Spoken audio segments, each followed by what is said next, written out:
সাম্প্রদায়িক উচ্ছেদ করেছে তার তীব্র নিন্দা এবং প্রতিবাদ জানাচ্ছে বাংলাদেশ জাতীয় হিন্দু মহাজোট। আমি দুঃখের সাথে বলতে হয় যে 23শে জুন রাত 9টার সময় এক দল গোষ্ঠী মৌলবাদী গোষ্ঠী আমাদের ওই মন্দির অস্থায়ী মন্দিরে যে ভাঙচুর করে এবং হিন্দুদের উপর হুমকি দেয়। কি হুমকি দেয়? তারা হুমকি দেয় যে এই দেশ থেকে তাদেরকে উচ্ছেদ করবে, এই মন্দির উচ্ছেদ করবে এবং আমাদের প্রতিমাকে উচ্ছেদ করে নিয়ে যাবে। এবং তারা আলটিমেটাম দেয় মানে 24শে জুন 12টার সময়।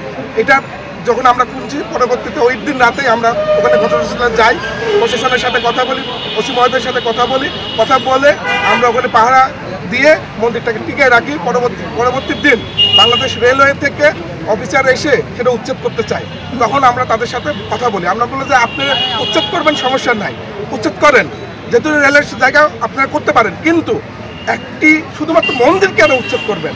ওইখানে পাশেই মসজিদ আছে, মাদ্রাসা আছে, রাজনৈতিক দলের অফিস আছে, তাহলে আগে ওইগুলো করেন। কারণ আমাদের মন্দির তো হয়েছে গত বছর, তাহলে এই যে সাম্প্রদায়িক উদ্দেশ্যপূর্ণ উচ্ছেদ অভিযান, তাহলে এটার নেতৃত্বে কে আছে?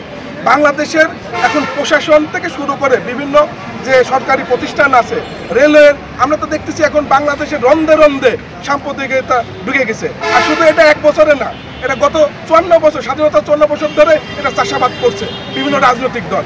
আজকে ইউনূস সরকার ক্ষমতায় আছে, আগে আওয়ামী লীগ সরকার ছিল, কিন্তু আমরা কি দেখেছি? সাম্প্রদায়িকতা দিনের পর দিন বেড়ে যাচ্ছে।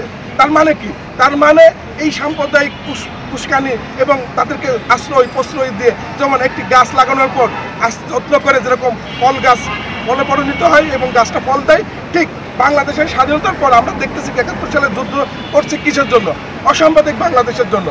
আমরা কিন্তু সেটা কিন্তু হচ্ছে যুদ্ধের স্বাধীনতার পর দেখতেছি ওটাকে আরো যেই সরকার আসুক তারাই যেন এই মৌলবাদী শক্তির কাছে মতো হয়ে যায়। সে আওয়ামী লীগ হোক, বিএনপি হোক আর ইউনূস সরকার হোক, তাদের আলটিমেটাম মেনে বাংলাদেশ রেলওয়ে 3 দিনের মধ্যে উচ্ছেদ করছে।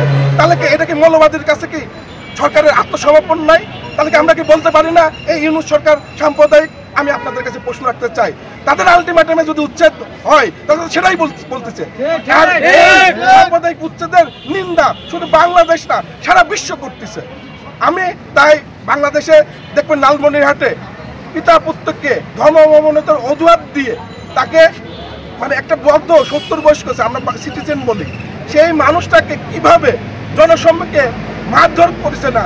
আমাদের সকলের বাবা আছে, তারা আমার দাদুর বয়সী।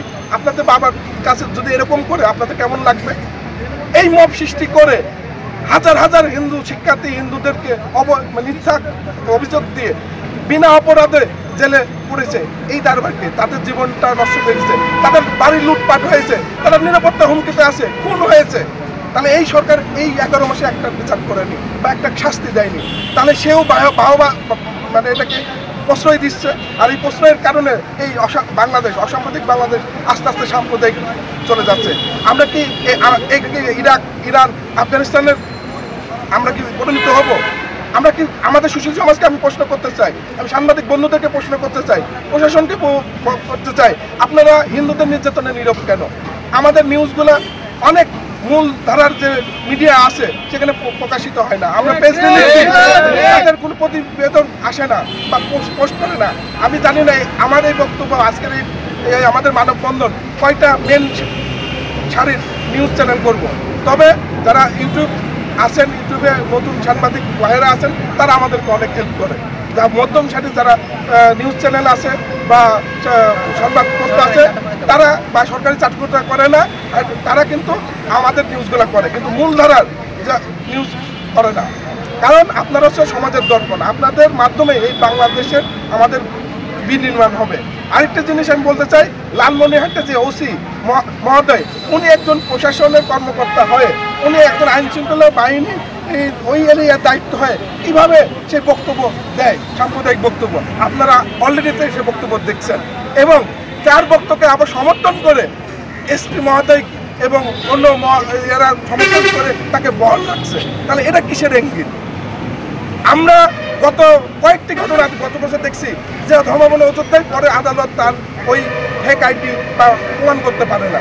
তাহলে এই বিচারহীনতার বাংলাদেশ কতদিন থাকবে? আমরা এই বিচারহীনতা বাংলাদেশ থেকে বের হতে চাই।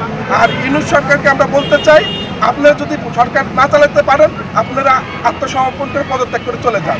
এই দেশে অনেক লোক আছে, তারা এই সরকার চলবে। আমরা আর কখনোই মানুষের ভিকটিম হতে চাই না। আর রেলওয়ের উপদেষ্টাদের আমি বলবো, রেলওয়ের উপদেষ্টা, আপনার এত বড় ঘটনার কোনো বিবৃতি নাই, কোনো ভিজিট নাই, কেন বিনা নোটিশে আমাদের সময় দিল না? আর সবচেয়ে বিষয়টা হয়েছে যে আমাদের যে মায়ের প্রতিমাটা ছিল তারা বুলডোজার দিয়ে ভেঙে দিচ্ছে। এটা কি ধর্ম অবমাননা নাই?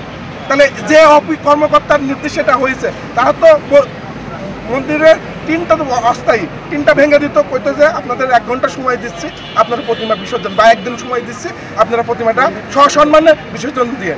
কিন্তু তা না করে ওখানকার কিছু রাজনৈতিক দলও প্রশাসনের সাথে ছিলেন। তাহলে সবাই মিলে যদি আমাদেরকে এই যে উচ্ছেদ করলো সাম্প্রদায়িক, সেটা যদি সুষ্ঠু বিচার না হয়,